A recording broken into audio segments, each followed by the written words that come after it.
哈，大家好，欢迎大家在周三锁定我们今天的3元小课堂，我们又开课了。今天非常荣幸的又请到了我们的苑举正苑教授来给我们上课，欢迎人在四川南充的苑教授。所有3元小课堂的观众朋友们，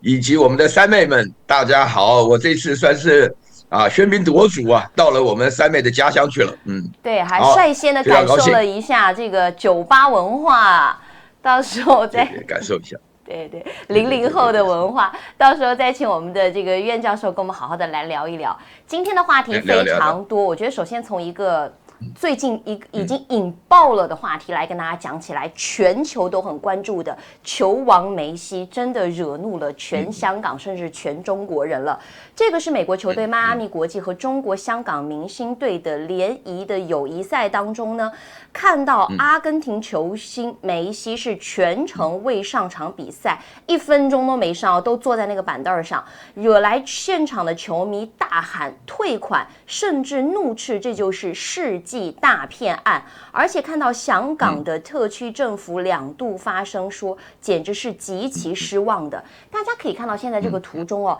这一次真的是众星云集，为了办这一场比赛，香港特首李家超有到。刘嘉玲、梁朝伟有到，甚至是邓紫棋呢有唱这样的一个开场的歌曲。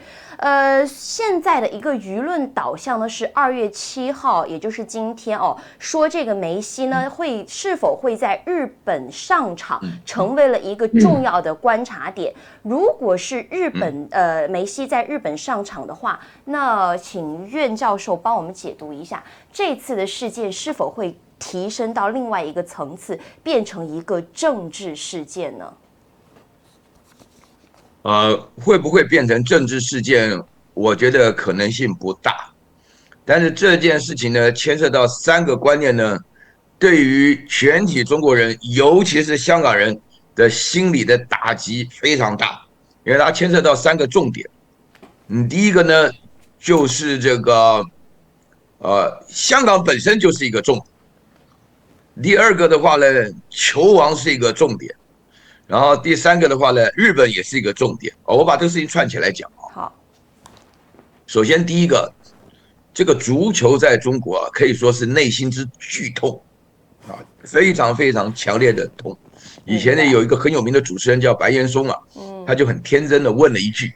就说呢，为什么14亿人挑不出14个人来踢球？就这种感觉。我跟你讲。正是因为14亿人，你也挑不出来14个人你搞不好1400万还挑出14个人踢球，因为阿根廷也不过就是6、7千万人的国家嘛。人家那个球王一代一代的出了多少个我先讲3个重点。第一个，这个有关于香港本身我从小记得印象非常深刻1964年的时候全世界最有名的摇滚乐团叫 Beatles， 那个时候我们三妹基本上还在另外一个世界了。就到香港去表演，因为它是英国一部分的地方，它是 British Territory 那个时候的感觉我们就非常羡慕。我们从小看到香港来的同学或者说是过境到香港，感觉上他们一切的文化都是英国式的殖民地嘛，对不对？所以呢，我从这个角度来讲，我相信你在世界各地广东话也好，华侨也好，尤其是欧美地区的华侨、广东人。他们都跟香港多多少少有点关系，所以香港本身来讲有一种优越感吧这第一点。然后第2点呢，这一次呢，香港政府呢，你刚刚看到照片了，我觉得非常重要的人物就是所有人都被骗所有人都骗，而那个骗人的人呢，主要是贝克汉姆包含李家超啦、梁朝伟啦、刘嘉玲，就他们本来呢，我看到那个梁朝伟跟那个贝克汉姆在拍照的时候呢，我觉得是一桩佳话。后来发觉呢，是变成了一场谎话因为他其实在那边拍那个照就没啥意义，就已经被骗了嘛。你可以看到这张照片是永恒的嘛，就是梁朝伟跟刘嘉玲2个傻子，代表优异的中国人在那边被骗那我就真的是感觉到有点难过，心里很简大。然后第3场，很多人都会发觉，这场基本上可以称之为洋魔，因为那个梅西就拒绝道歉那理由只有1点就是说呢，那个迈阿密的国际队对他讲，你不用上场，对香港人讲，他一定上场，而且还45分钟。然后另外的话呢，你下场你可以考虑啊，你这场不用上，你到日本极有可能会上，因为日本已经打出包票，他一定会上场。对，这种日本对于这个，哎，这个人不晓得该从哪讲起。日本对于这个比较上的伤害来讲，我希望梅西一视同仁，到日本也来这一套，也骗人说上场，最后也不上场啊。但是我觉得发生这个事情啊，因为这个事情做法上这个调性很高，所以说他不上场的可能性不大了。它里面的话呢，这个伤害日本本身，足球也伤害，历史也伤害。现在的话呢，梅西要不要上场也对中国人构成伤害。那我觉得这个事情很严重。不过归根结底就是说，很多人一直认为，这个球王的风采，用钱可以看到。这次终于明白了，钱万万不能，没钱万万不能。但是呢，有钱啊也不是万能的，就是观念就在这里啊。这个是一个事件，但是是一个永恒的事件，是一个虽然不会上升到政治事件，但在他的心理上已经构成了大家非常多的疑问，就说我们一个劲的拍人家马屁，到底有没有用的问题。对，就这个意思。是刚刚讲起来还蛮难过的。对，刚刚苑教授从3个维度来说，第一个香港自己的优越感，第二个它本身是球王这样的一个全世界都追捧的一个定位来讲，第三个是否观察他去日本也一视同仁的做法来看，心理落差相当的大。那我就想请教一下苑教授了，最近网络上很流行一个词叫做祛魅。就是说，我不知道你有没有听过这个词，就是这个世界上的很多东西被赋予了它太多的一些含义，但是你真正的把这一些闪光点、这一些外套拿掉之后，它就回归它的本质。所以说我看了一下，有一些评论啊，他说要把这个事情大家分析说，其实要学会对外国人祛魅，是很多国内球迷非常重要的一课。不要把外国球星和俱乐部看得太重要，不单单指梅西，更加的要指足球。同时啊，我们刚刚也提到了，刚刚这个苑教授讲，觉得很悲哀啊，特首也到了，全部的香港明星都到了。全球各地的，甚至整个香港都出动了，而且是港府来掏钱做这样的一个事情，靠这种粉丝，对，靠粉丝来拉动这样的一个香港的经济。您觉得香港是有这样的一个做法和想法吗？那为何香港特区政府会踢到这一块铁板？会不会真真正正的给特区政府也好好上了一课？那肯定的嘛，那肯定的，因为这个脸丢大了。也脸丢大了。首先我讲祛魅啊，然后我再讲为什么这次事件跟祛魅有关啊。因为我第一次学到祛魅的时候呢，来自于一个德国的社会学家叫 Max Weber， 他里面用了一个概念啊，就是叫英文叫 disenchantment 啊 ，disenchantment。你知道什么叫 enchantment？enchantment 我相信三妹你在新西兰的话 ，enchantment 就是说，因为你如果学法文的话，你一见面人的话呢，就是啊，我被你迷住了。像我每次看到三妹啊 ，enchanté 啊，法文就是 enchanté， 就是我被你迷住了。那个被迷住了叫 enchantment， 然后 disenchantment 祛魅就叫做我们叫做除魅或者祛魅，它基本上的话就是 disenchantment。啊，这个你一听这个意思就懂，就是说我们对于一些东西赋予价值的过程当中，完全忘掉这个价值本身是什么，而只会赋予价值的时候呢，赋予价值赋予到我们被迷魅所笼罩的这种情况啊。比如说呢，你这个祛魅的过程当中啊，出现了我非常想讲的一件非常重要的事情啊，因为等一下我们也会谈到，你要对于西方的认知啊。我先强调，既然要我这个哲学家来这个3元代班，我就把这个话说清楚一点。我跟你讲，我上课就在讲，希腊哲学最伟大的地方，并不是民主，也不是科学，更不是基督教。希腊的哲学最伟大的地方是强加我们的头上以美的概念，用什么样的概念呢？他自己的长相就是我们现在美的概念。我们现在基本上所有对于美的认知，瘦高细白。我在欧洲住了12年，欧洲的 teenagers 长得就是瘦高细白，没有一个不漂亮。尤其是那个太阳眼镜一戴起来，那个脸遮住了以后，哇！所以我们这个医美啊，把鼻子搞高啦，人变瘦啦，啊，那个高大概得把腿打断的啊，那个白的话呢，通通都在这方面。所以你费尽了功夫做成人家的样子，然后人家不会欣赏。嗯，所以你看你在巴黎的模特，他们夏天叫法文叫 bronze，bronze 的意思就是你要晒着古铜色，没有人喜欢白的。以前白的他们认为说是就是 aristocracy 那种贵族女人那种白的苍白叫 pale，pale 在英文里头形容人是一个负面的字眼，是苍白的 pale。所以在这种情况下，我要唤醒国人的意识，这个祛魅的过程，这个足球本身，你千万不要以为足球没有文化背景，你千万不要以为说为什么中国挑不出来踢球的人啊，你千万不要以为足球就是一个靠人多就可以像数学一样东西，数学靠人多就可以出现专家。中国人跟印度人的数学专家特别多，足球很不一样啊，足球有传统，足球有团队，足球更重要的关键，足球有一种士气啊。我觉得现在国足的话，本身士气垮了啊，那个传统大家一直有个错误的观念，以为既然大家都喜欢足球，又这么亮脸，因为我们的心里一直是在聊你什么时候能够取得世界杯呀、大力神金杯呀，现在连那100名前面都排不进去了。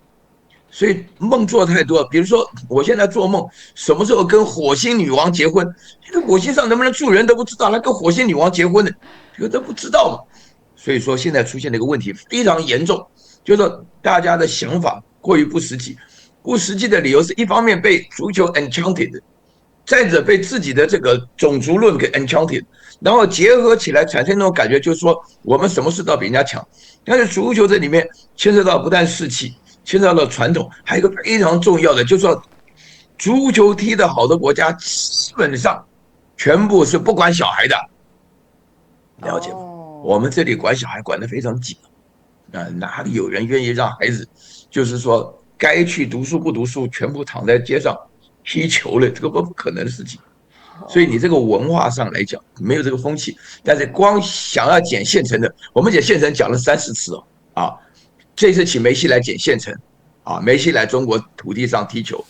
去年成都还请了梅西来，结果梅西没来，没有办不成。然后呢，这个对呀，我跟你讲，办不成的原因是太多了，因为你要捡现成，把什么霹雳什么的这个意大利的教练就请过来直接指导，把外籍选手规划。甚至于直接找外国啊，这个比利时人直接生下一代，看看能不能够踢球。太捡现成了，没有培养这个传统，没有培养这个士气，也没有培养这个文化。那你这样子啊，你看光羡慕人家，我不忍心讲啊，但是确实有这么个意味。你要叫热脸贴冷屁股。你看梅西的脸呢，在我看来就像是一个零下3度的屁股过在那边。而且，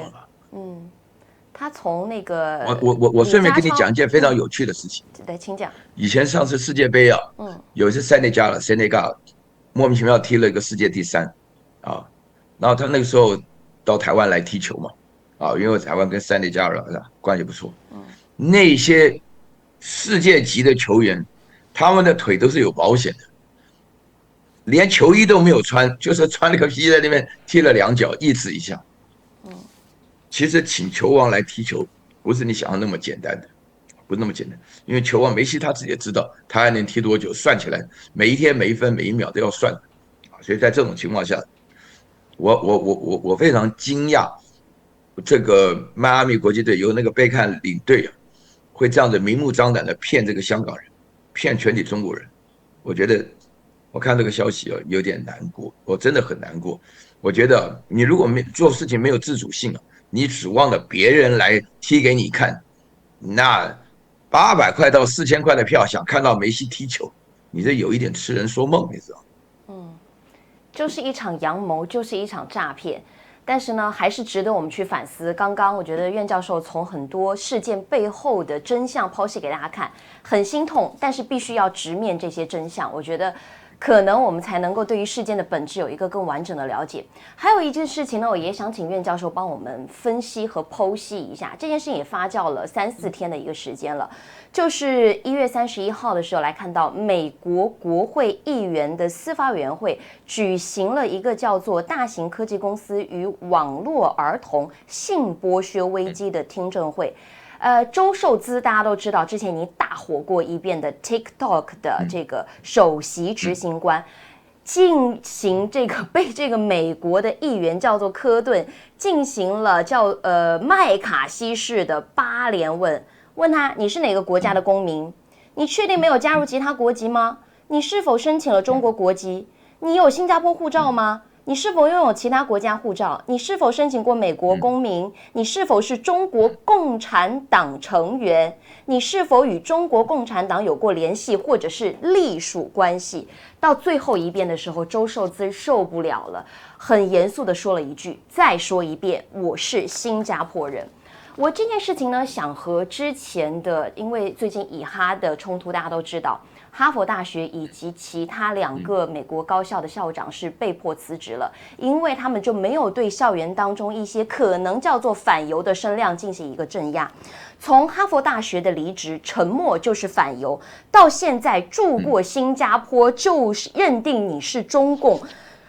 我想请苑教授以哲学的角度帮我们仔细的剖析一件这件事情。美式的盘问，或者说这件事情背后的原因，就是美国究竟在怕什么？我跟你讲啊，这个周受资这个人呢、非常倒霉。他这个为了这个，就是为了个工作，没错，only a job。他老婆是台湾人呢、这个台湾人本身有美国护照是很正常的，很普通的啊。这个，其实我们下回可以针对这个，但是这个是涉及到情理法3个层面啊。比如说我们2个长这个样子啊，我们长这个样子的话呢，然后呢，这个周受资长这样的，这标准的中国人长相，还算是比较英俊的男人的长相。所以那个美国那个议员的话，你看那个装那个样子，义正言辞。这个在法上来讲，他是用情感问了一个法律的问题。新加坡是不准有外国国籍的，这个他都不知道啊，没有做好任何的准备。这个周受资本身被质疑的时候，他表现的，其实新加坡人，我实际上来讲，他们除了长得那个华人长得很像以外，他们本身国家从来没有要求你在这个道理或是情感上来讲，要你一定要认同你是中国人。我连李光耀都没有。如果你仔细看李光耀本身来讲，在表现，从1965年独立开始，一直到了这个78年中国崛起的时候。才开始恢复要讲华语的这种精神，作为全国沟通。所以事实上，新加坡的这个身份证上来讲，只有一种语言，就是英文的，它没有什么华语、什么印度语，什么就没有那么复杂的啊。那么这个是法律上来讲，这个波顿他根本搞不清楚法律啊。所以大家讲这个，然后第二点的话呢，道理上来讲，这个美国人啊有一种错觉，美国人看到中国人啊，就是。我真的是我把山东话都讲出来了，就是舔着腚都要申请美国国籍啊！他认为你就是要啊，这个其实讲起来，就我们这个比较，就我成长的环境，我非常了解这种心情啊，因为呢，这个涉及到我们平常啊，这个才是真正的 enchantment 啊！我如果不开玩笑的话，香港大概有超过30-40%是有外国国籍的。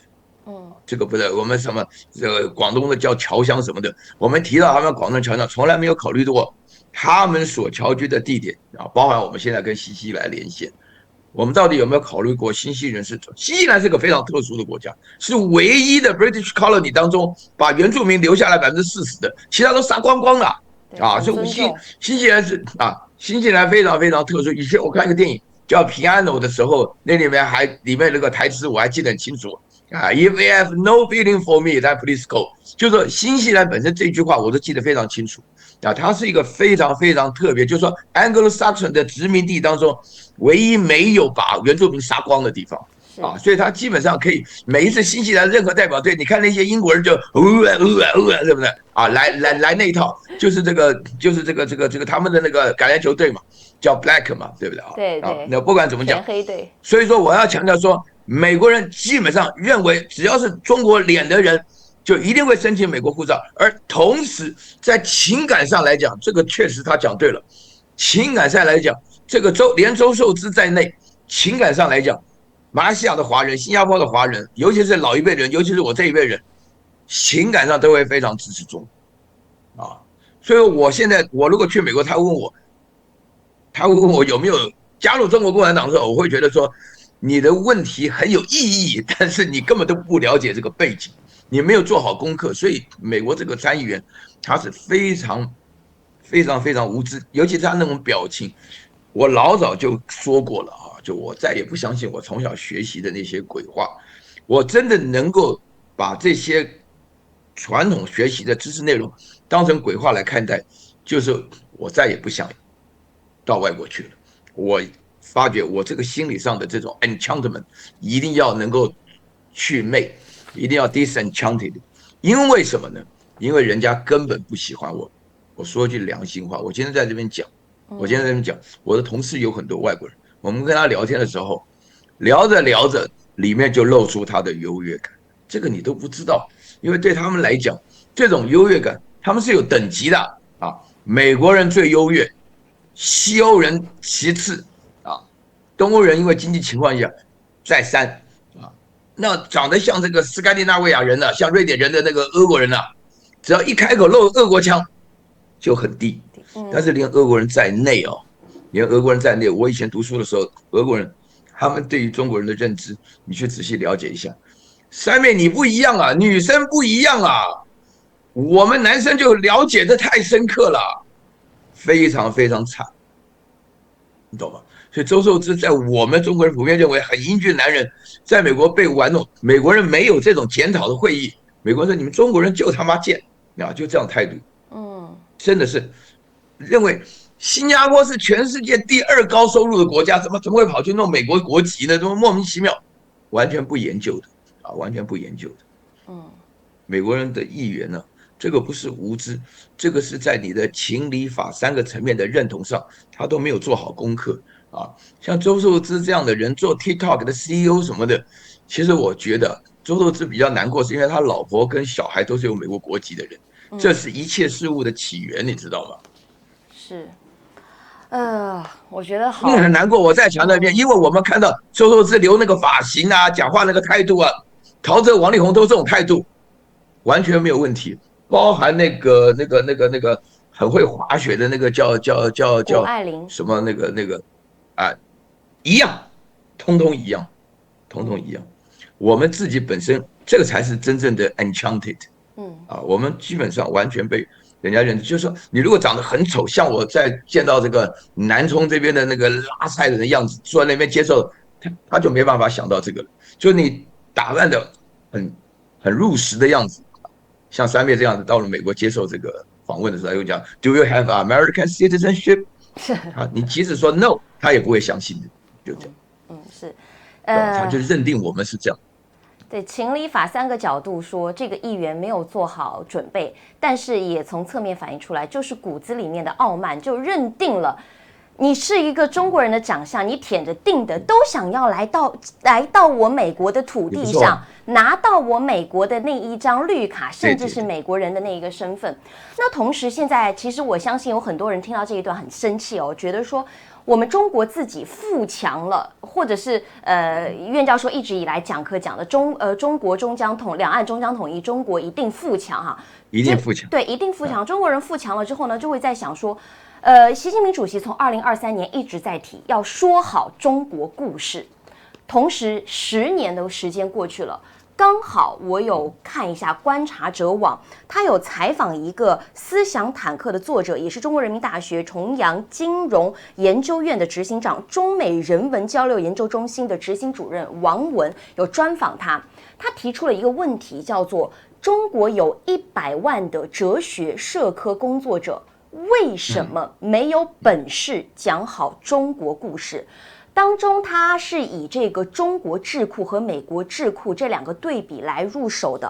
来讲分析为什么中国现在有那么多的这些相关的工作者，但是却没有说好中国故事。与此同时呢，我也去总结了一下网友的看法，网友就觉得说，中国的社科社科学者是欠一种外战能力的，就是那种战斗，说的不好听点，就是那种战狼精神。还第二个呢，是与学科和教育培养方式也是有直接关系的。所以我想今天特别想留一点时间，请苑教授以哲学的角度来观察一下，中国有100万的哲学社科工作者，您觉得有没有讲好中国故事？那么中国提到的，它是以智库这个角度来入手的。那么中国智库究竟是不是应该要有那种激进的战斗力的那样的一种精神？那么我们现在距离讲好中国故事还有哪一些的差距呢？三位，我先跟你讲啊，我从昨天开始在准备今天的这个节目的时候，我看到这一题，我自己直接想到是不是为我设计的啊？为什么呢？因为我就是属于那100万大军之一嘛，啊，然后呢，讲好中国故事不是一句口号，我们要问他3个问题 ：Why、How 啊 and What 啊，一定要有这种自信心。你这个问题要我来回答，我的答案可能会得罪很多人，我希望我要从我刚刚前面2个问题把那个民族的情绪拉高的，就要回答这个问题哦。因为呢，首先呢，为什么要讲好中国故事？因为啊，你刚刚提到了两岸终将统一，中国一定富强。这个富强当中的富是心灵上的富裕啊，很多人有一种误解，以为我物质上的富裕了啊，就代表人家应该尊重我们的想法跟做法，错特错。我们讲好中国故事之所以这么迫切，是因为我们的心灵非常非常的贫乏，甚至是贫困。为什么呢？因为我不讲别的我举2个例子。第一个的话呢，是有关于所有的经济学的理论的专家，通通挂出来财经的招牌，都是美国什么大学，华顿学院，就 University of Pennsylvania 啊，这个华顿 College 什么的，都是讲求表面。但是你知道吗？你在美国学的经济学就是自由主义的经济学，跟中国本身的这个意识形态完全不一样啊！你知道吗？为什么马云有一阵子他讲话的时候会觉得说中国的整个银行业什么什么的，那是完完全全从美国纽约的银行角度来看中国的银行然后第二点的话呢，你就会发觉我们这里有一件非常非常奇怪的事情，就是我们的意识形态的挂帅是资本论，马克思是左派思想。结果实际实行的，你看到的每一个人，所有值得你羡慕的人，包含周守训，包含周受资，典型的资本主义代表人物。他如果是这个 Facebook 的这个 CEO， 他马上替美国讲话。Senator, I intend to apply for the citizenship， 完全不一样了，完全不一样了。所以你就知道，我们面对的这个话语，其实与其说讲好中国故事，就是要讲好左派的故事，讲好社会主义的故事，讲好资本论的故事。要不然你怎么做的？要不然你学的东西不是很矛盾吗？你有100万人，你有1000万人都不管用啊！你只要了解这情况，你知道第二点的话呢，这是 why， 然后这个 what， 你这个讲好中国故事里面的内容到底是什么东西？因为你学的是从学术，所以说这个王文的观点一开始他就搞错了，他认为这是个学术工作。你知道整个社会科学或哲学的学术工作在做什么吗？你有没有问过这些人，为什么他这么沉默为什么他们这么沉默的原因是什么？你们知不知道这个冷门科目，学哲学的跟学社会科学，我是非常特别的人我是极其特别的人我自费到欧洲留学，学的是哲学，等于是3不该我家里很多人去美国，我本身的话跑到欧洲去学哲学，哲学本身就没有用的。我以前找个女朋友都很难对吧？很难很难。我这个不是开玩笑的，你可以了解。三位，你知道了，像你本身来讲，长得漂亮的人开什么玩笑？把嫁给哲学家但你现在这种情况，你一定要说我们这里头做的是什么事儿。我刚刚已经讲说为什么，现在我们做的是什么，然后接下来的话我们要好，我跟你讲，你首先这个又牵涉到 disenchantment， 你一定要有除魅的工作。我在听了大陆非常多重要的学者啊，不管是姓张的也好啊，姓金的也好，还有一位姓金的也好，他们在我一开始接触的，他们都讲啊，我去过英国受训，我到美国去100多次啊，我曾经是谁谁谁的英文翻译。好了，你这一讲完以后，你的招牌本身卖的是这个麻辣火锅，进去以后发觉那个没有花椒，没有花椒你怎么卖麻辣火锅呢？这个成都人一吃就不对劲儿了，对不对？你如果到台北，我们台大门口是一条麻辣火锅街，你一吃的第一口，你就会发觉我的天哪，怎么这么甜呢？这叫番茄火锅，这不叫麻辣锅啊！你要知道那个感觉，那个没办法形容的。好了，那你要怎么做呢？你要做的做法是，我说句良心话，第一个你要得慢下来，静下心来啊，慢，你就会发觉这件事情一定要慢慢的经营。然后第二件事情的话呢，你要找一个介绍自己的选项啊，你不能够光骂美国式的民主。我告诉你，这是鼓励大家说谎。因为美国式的民主唯一的好处就是简单了啊！我希望你有空也看看我的视频就知道。我马上要发表一个比较长的视频，就是谈到台湾的选举跟美国式的民主之间的问题。他们非常简单，非常好理解，就是说你不按照我的想法来，我是选民，我就是老大什么的。我们没有这个传统，我们讲的就是现实的利益。所以在这种情况下，你一定要有一个选项。你这个选项的话呢，你一定要熟读西洋哲学史，或者读西洋政治思想史，或是读到西洋社会史。你读这个历史当中，你就会发觉说，为什么一定要搞民主政治？为什么不搞君王政治？对不对？为什么以前皇帝挺好的？我爸爸以前就跟我讲过，说那个军阀还不如人家满清的皇帝的。那他怎么会有这种观念呢？他是我爸爸啊，我爸爸年纪很大了，他是民国同岁的。我想你大概了解，就是说我爸爸是到了台湾以后又不甘心，又跟我妈妈啊，他们都是抛弃别子，所以生了我，所以我自己的使命感特别强。然后我就会发觉说，你一定要找个选项。我因为这个想法，我翻译了卢梭的《论人类不平等起源》啊，我在看了卢梭的民主是大陆唯一准谈的，它不是美式民主，它是强调人的自然权利不会因为民主制度的实行而受到任何程度的减损。像我们在台湾投了票，只有投票那一刹那才是自由的，其他你不会是自由的，因为这个权利在人家手里。你要讲好中国的故事，你就要直接破题。讲好中国民主的故事，甚至于讲好什么叫做全过程人民民主。你甚至要直接讲为什么今天中国的做法就是一种民主制度，连朝鲜的做法都是他们自己的号称。以前我去过东德，那时候东西德还分开的时候，他们都加上国家名称都加上 democratic。那你一定要了解，民主的起源不是美国人的专利。可能是英国人的历史中的一部分，但是英国人发展过程当中，法国的民主、德国的民主，什么叫开明专制、腓特烈大帝什么，你要懂这个历史背景。但是，好了，在整个做法上来讲，整个学术界、哲学也好，社会科学界也好，完全没有机会让你来谈我刚刚谈的这些问题，因为你首先要取得博士啊，你硕士、博士，这个教育制度已经把你脑袋搞得够僵了，然后你现在又要出国读了以后又没用。我一开始讲过啊，你觉得你拿国外经历，我不知道你有没有注意到，我很感谢我当年没去美国，我后悔了30年，你知道吗？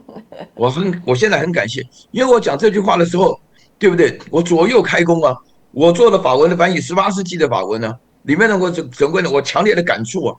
要讲民主的故事，一定要正本清源。啊，谁是真正的民主？至少有一种选项吧。你现在发觉美式的民主我们搞不来啊，美国自己都乱七八糟的，那你怎么选呢？你没有选项，你怎么讲好这个故事呢？那你只能讲皇帝啊。为什么我以前特别喜欢看雍正王朝呢？因为我觉得说那个皇帝就做事情的态度，劳心劳力，所以我喜欢看二月河的小说。我自己的话呢，台北故宫有雍正大展的时候，我就看到那个雍正签的奏折里面真的有田文镜这3个字啊，对不对？然后雍正的对于他的属下的大臣的批示，我是亲眼看到的。我认为我们要的就是这种精神，就是你上对下，权力的概念轮不到我们来决定，但是你在治理的过程当中以民为念对不对？民为贵，君为轻，社稷次之。那个就是基本上的一个民主的一个理念，这个在传统中有，为什么这个部分没有人会提呢？因为它不合时宜，因为你已经被 enchanted， 你已经被整个这个你没有办法祛魅的过程当中，你没有办法提到这件事情要从哪里讲起。对于一件你不晓得从哪讲起的事情，就是爱你在心口难开，那中国本身当然只有挨打的份呢。是，你认为没有吗？我说句良心话哈，我这一次到了四川，我看了各个地区，整个四川地区下面我讲直接一点，收入不高，生活非常安逸，巴适的很对不对生活非常巴适的主要原因，我昨天碰到一个小青他讲，他一个月只有赚1700块人民币，但是花不完，吃喝基本上都这个生活非常好，对吧？还做指甲嘞。还烫个头嘞，这个他基本上都够。为什么呢？因为这个生活当中的消费就是一个非常是中国式的嘛。你一定要静下心来等，让人发觉，就有一天我一直会期待，再过几年会出现马可波罗第2集，会发觉世界中的世外桃源就存在中国西南地区的小乡镇里头。我不骗，我为什么喜欢来到这个四川这个地区，我觉得这边人很真诚，生活上很安逸、很安适，知道吧？是安逸，这是四川话。我觉得说他们什么事情的话呢，就是这个不行就直接说不得行得行他们就非常直接，非常直接。我想三妹你非常了解，今天在座人也会了解，就是说中国本身只有他自己活出他自己的风格来，否则的话。因为我们要听的是听中国人感觉，不是说美国人来 make judgment。另外的话，美国像这个 Jeffrey Sachs， 他们也在讲中国的实话。我们这里对于他们这种实话的话，连对话人的机会都没有。我们自己连对话，因为我们的100万人当中，大概有85万、90万人，甚至于95万人都在忙着那个学术上的取得学位升等当教授然后呢，升了教授以后呢，又嫌这个没有机会出国没有机会看看什么，觉得自己是一个十足的土蛋什么的，这种问题就没办法解决。要讲好故事本身不是单纯有自信而已，是要能够讲出选项，是要讲出过程，是要讲出我们自己的发展方向，把这个部分讲出来，假以时日，终必有成就这个情况。是作为100万的哲学社科工作者的一员，刚刚讲了10几20分钟，其实我听着我觉得非常的过瘾。中国的这样的一个我包括去看了一下，像是西方我们都鼓励大家写论文嘛，很多这些社科工作者他们就想要不断的就要写更多的论文，比如说研究西方、研究中方，但是对于这些论文可能拿到西方的眼中却是了解中国最好的一个工具，但是因为中国他们没有了解自己的实情，没有这样的一种选题，是被西方的一种可能制度所喝的是啥，然后还喝个牛奶早上起来喝个牛奶。对，就是还没有到一个一个祛魅的一个过程，所以我刚刚就听苑教授讲，其实要把整个的制度这样翻覆过来的话，还有非常长的一段路要走，而且尤其是现在话语权就掌握在西方手中的时候，我觉得还是很值得大家去反复的回味一下这一段的发言。当然我们接下来再跟大家来提到一件事情就是英国现在真的是遇上了一个大麻烦了吗？因为大家都知道，中国对于台湾问题来说，这个是中国的内政，是绝对不允许台湾独立的，然后中国也必将会统一。但是我们来看到，现在英国是和美国德州一样，要面临到分裂的问题咯。我不知道这个时候放到你自己头上来，英国自己头上来，你该怎么样处理？来看到这个是英国的这个北爱尔兰的新芬党的副主席叫做 Michelle 奥尼尔，她是当选了北爱尔兰的首席部长。我来跟大家讲一下哦，这个女生她的表弟都是这个组织的成员，而且都死于和英国军队的武装冲突当中。所以呢，现在他有消息表示说会举行公投来脱离英国，要与爱尔兰来重新统一。其实我去看了一下，为什么这件事情要联动到美国来讲？美国在3000万人当中呢，美国有3000万人都是爱尔兰裔，所以说您还记得吗？当时拜登哇对苏纳克还有对于那个前任的那个首相很严格啊，说你要妥善的处理北爱尔兰协议的这样的一个问题。对，完全就是一个他自己就是爱尔兰裔的这样的一个问题。那您觉得现在民主党的新芬党人当选了，也要说要举行公投来脱离英国，您觉得爱尔兰统一真的会提上日程吗？如果是把宗教啊各方面的因素连接到一起来讲的话，我跟你讲啊，我先给大家介绍一下英国为什么这么特别啊？你知道吗？你认得英国人掏出英国护照，你知道英国的国名是什么吗？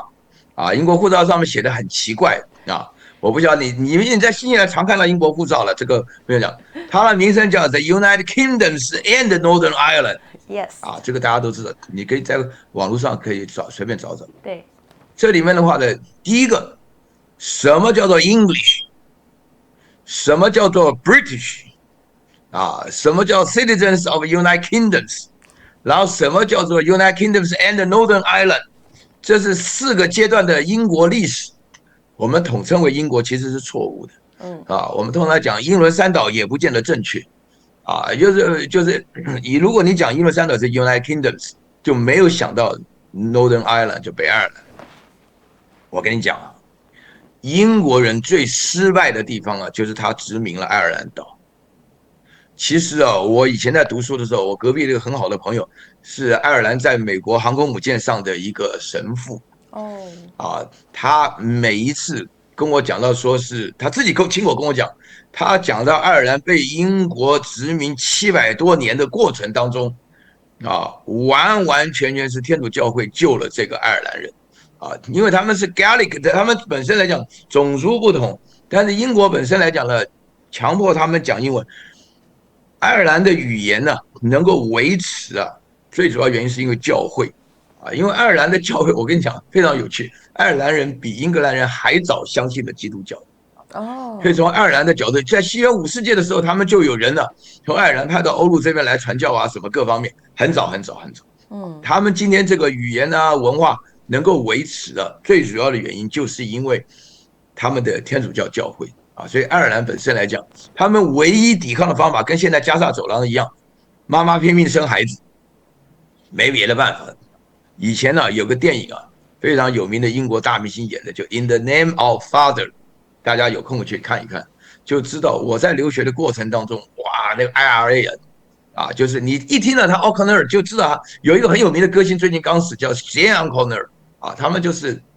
因为他们的 Gaelic 的语言当中的话呢，爱尔兰语的发音的名字啊，他们会非常强调自己的独立自主。北爱尔兰呢，当初呢要独立的时候，爱尔兰要独立的时候呢，这个整个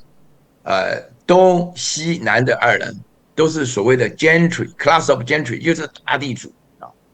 只有北爱尔兰呢是从苏格兰来了很多的新教徒，记得是苏格兰来的新教徒。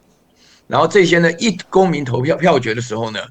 北爱尔兰呢就要独立自主啊。然后呢，爱尔兰呢本身呢在整个投票过程当中呢，英国人就是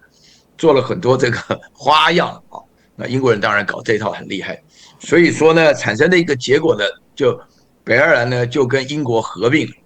北爱尔兰跟英国合并以后呢，这爱尔兰呢就分裂了，所以那个新芬党IRA 啊，就是这个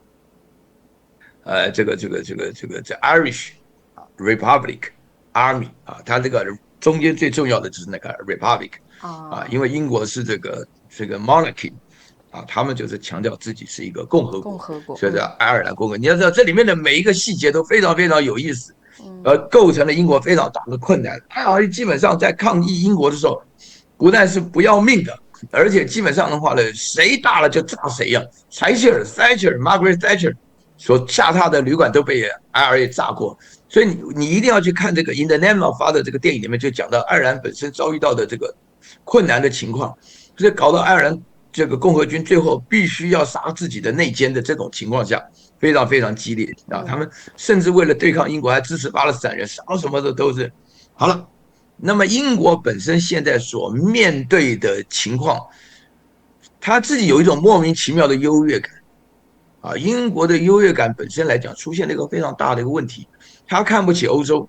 然后呢，其他的苏格兰人、爱尔兰呢，跟他又有仇啊，所以说呢，英国每次都搞出，那英国现在本身的话呢，必须要抱紧美国大腿啊，因为你不抱紧大腿的话，英国现在一个人搞不下去啊，所以从这个角度来讲。其实我都不好意思讲啊，因为在新西兰跟 Australia 他们本身国际上都有英国国旗，就是原来的这个 former colonies。那他们本身来讲的话，那英国现在的做法上来讲，只剩下这种很虚幻的优越感，除此之外啥都没有。因为你又强调民主，然后北爱尔兰跟爱尔兰之间会这个考虑统一的原因，是英国脱欧以后。北爱尔兰变成还算不算英国的，出现一个非常大的麻烦。本来就同样的人，对不对？你本来成都到南充就是很自然的，现在突然变成两个不同国家，所以这个构成很大的部分。不同国家还好，关税基本上是完全不同的制度，这对这个爱尔兰来讲说构成极大的麻烦。对啊，所以苏格兰现在想赶快独立以后加入欧盟啊，那让你那英国就是说，本来 Great Britain。这个 Britain 没什么好 great， 就是加上了威尔斯，所以 England 加上威尔斯变成 Britain， 它加上一个 Great Britain， 它觉得好听一点，但是实际上讲起来，这个日不落帝国现在应该改名叫日落帝国，就成了这个样子，所以说是这个情况。所以说这个北爱尔兰情况，我认为说他们至少会尝试一下吧，啊，至少会尝试一下。所以大家想知道你们详细细节的话，可以去看看《In the Name of Father》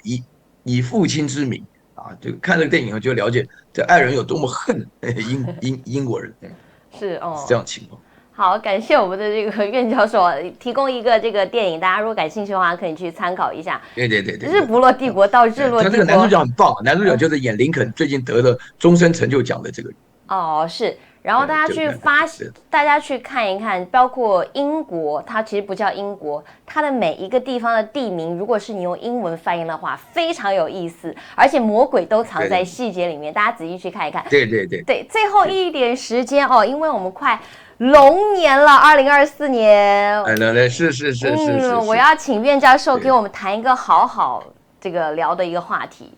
红包。过年大家都喜欢收红包啊。但是红包背后还有一定的哲学，这个要请这个苑教授以一个比较通俗、好玩、有趣的，帮我们做一下这个今天节目的一个 ending， 谈谈红包背后的哲学故事。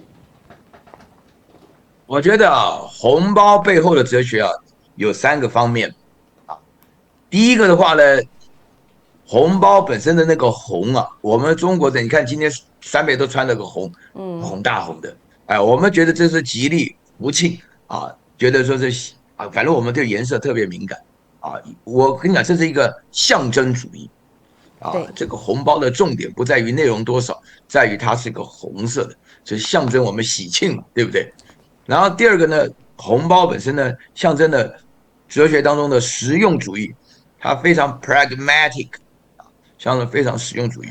然后第3个呢，红包给人的话呢，它是代表一种关系主义。relationalism relationism 或者说 relationalism 是一种关系主义。首先第一个这个象征主义的，因为红包本身呢，它因为是红色的，所以说呢，对于我们来讲呢，它产生的意义就是一个喜庆，就是说通常来讲，只有喜事的时候我们分红包嘛。我们在台湾的话呢，分红包跟白包，完全是相反的。我跟你强调一件事情我以前认识一个耶稣会的一个神父。他过年的时候，他来台湾不久的话呢，他原来在英国，他是英国神父，他原来英国就学书法，然后他自己就写，他的过年的话来送春联，他送春联呢，写了一副春联的话呢，人家一看吓坏了，赶快收起来，不敢到人家那边过年，什么都好这个天泰地泰三阳泰什么什么啊什么贸易打三将什么都写的非常吉利，但是问题是人家为什么不敢用呢？因为他用白纸写的，哎呦，颜色不对，人家吓坏了。你看你那个表情就知道这是象征主义，这个红包就增加红色。然后第二点的话呢，它实用主义，我跟你讲，没有比送钱更实用的。没有比送钱更实用。没错。我现在送一样东西，我送个无人机给三妹的话，三妹讲说哇没用啊，头疼。所以三妹会跟我讲说，你干脆帮我折现好不好？你帮我把货退了好不好？啊，以前不是你了解，或你送我无人机，我也没用啊，对不对？你现在送我电脑，我已经有了，你送我干嘛？啊，那你打电话讲说啊，我想送你个东西，你要什么？我说我想要一台私人飞机，我开玩笑，我哪送得起了，对不对？非常实用。我给你个红包，红包数字不管多少，小孩子有个我们叫压岁钱。是的。什么叫压岁钱？你的这个成长的岁月，这个用这个钱来压这个岁数，好长大。这是我们它里面非常实用实际。所以小孩子等着收红包，大人收大人的红包，那就不得了了，那就不可以了，还很反腐。但是呢，我们对小孩发压岁钱，对老人发孝敬心啊，一个孝心。像我现在啊。就是今天嘛，人家有父母有老一辈的，不管多少，哎，你得表示一下，意思意思，就是礼尚往来，你吃人家住人家，那人家去借这个机会来表达一下你的感觉，这个非常，就是说第三点就是关系主义，这个红包当中啊，只能给小给老啊，不能给中间的，给中间的那真的就叫红包了，哎，你是送红包的话啊，有的时候是一种美意啊，会变成恶意，对不对？所以说。你不是给老的给小的，我们在当中的话呢，强调这个关系，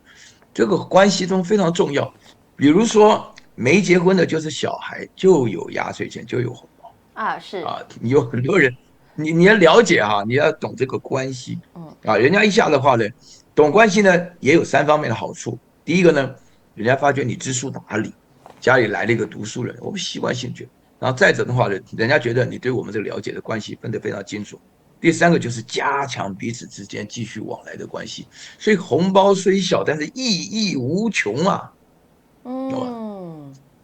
哇，背后剖析有3层，这个我光觉得是挺实用的，拿到红包我就开心。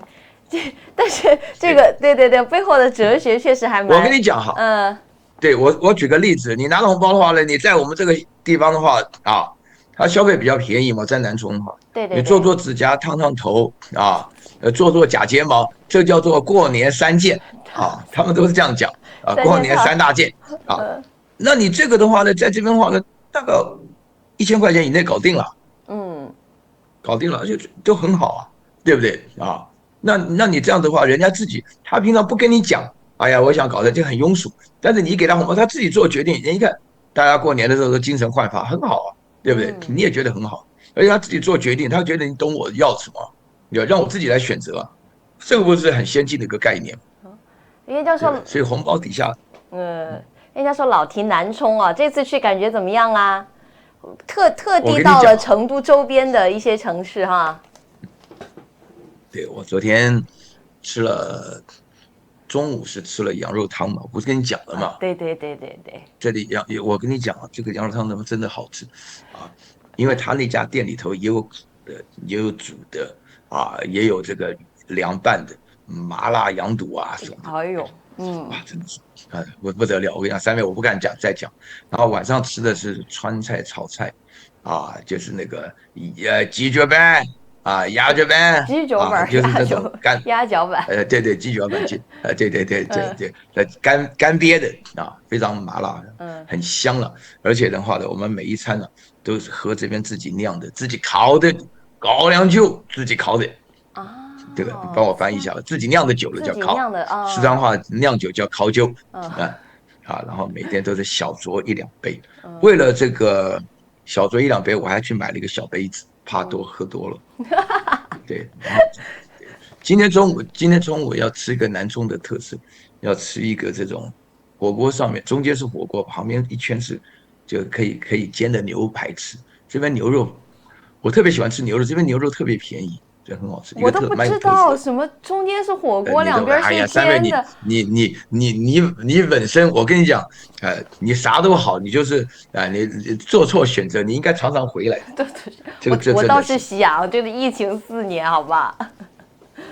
对，我了解。我跟你讲啊，现在慢慢的因为我昨天我讲个良心话啊，我昨天在南充的酒吧，我看到这个年轻人很快乐，唱歌啊唱，里面有一些歌还是台湾老歌，我也会唱，跟着哼了。我觉得这些人的生活，并不是看他的收入，也不是看他的成就，更不是看他的国籍，就是说他们能够延续这个传统世世代代。所以我觉得不是我在夸你们四川人了，我觉得天府之国，它本身来讲就是非常，就四川有句话，就是我少数活得很舒服啊，安逸啊，巴适啊，就是整天挂在嘴里，他们其实基本上就是打麻将玩一玩什么的。如果你觉得说人的生命基本上要让每一个人都当学者、当专家的话，那这种想法是不实际的。但是你要活得像四川人一样这么安逸、这么巴适，那你就要了解这是传统，对不对？我相信我讲这个话，三位特别有情感的，对不对？我现在讲的这种观察，台湾没有一个人能够了解到这么深入的，你知道吗？从我知道我祖辈、奶奶辈都是这个样子的，我们生活就都这个样子。对嘛？房价、物价没有太高的起伏变化，但是就是很舒服。我替你们四川人在做一个广告，你知道吗？四川的美女之多，它是普遍，因为他们都很白的，而且他们的眼睛都非常瓜子脸，像我们三位这样，很普遍。所以你会觉得说这个千挑万选没有，这里基本上你从成都到乡下到重庆什么的都这个样子，而且最重要的是鼻子也都很高，所以觉得确实是，我觉得中国要站起来，就得靠拿出这种四川人这种精神。对，他自己完全不知道别人怎么看他的而且我跟你讲请记住四川酒吧里面四川女孩虽然漂亮，但她很凶川妹子很凶他们讲话很直接的，你心里要做好一点准备这个我其实觉得说，我昨天看到一点内容嘛，是从这种角度来讲，我觉得蛮好的，真的蛮好的。为什么苑教授这么有感触呢？因为苑教授去酒吧啦，和00后都有了一定的这个。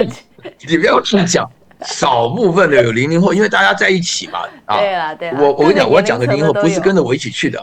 我都跟70后、80后一起，但是他们隔壁桌的人跟我介绍他们本身来讲就非常我们在的这个区域无论是收入或什么各方面，过年的期间回来人比较多了，可能是这样子就然后大家这个接触比较多，但是实际上产生的一个感觉。确实真的非常的愉快了，非常愉快。而且我本身也不熬夜嘛，我就看看唱个聊个我就走。但是他们基本上很自由很自在。是，希望这个苑教授能够在南充。你要回台湾过年对不对？对，我明天就走了，对，好，今晚好好感受一下，今晚就不要小酌了，因为明天不用上课，就今晚就是好好的好好的品一下酒，好好的玩一玩。好，我就提前祝我们的苑教授新年快乐喽，新春快乐喽！我也祝你新年快乐祝你龙年行大运好，谢谢教授，我们就下周再见，好不好？好，下周再见。对是下周下周就继续跟大家聊聊。我想起来了，我们约了个时间，对，你看我都乐不思蜀了，这咋整？对。对，我跟你讲，少不入蜀，老不出川，拜，谢谢大家，谢谢。好，谢谢教授，拜拜。今天非常感谢大家的支持特别可爱的这个苑教授来带给大家很重要的一课。今天的话题我觉得比较的深入，也值得我们拓展开思维，让大家去探讨，来我们思想和火花都来碰撞一下。所以说，欢迎我们所有的朋友在留言区留下您的想法，来跟我们交流和互动。当然也祝大家新春快乐，好不好？明天的同一时间呢，依然会是由三妹还有我们的赖月谦赖教授为大家带来三妹会谦歌。明天同一时间我们在这边不见不散。然后明天的广告之后来跟大家聊聊天，好不好？我们今天就聊到这儿喽，拜拜。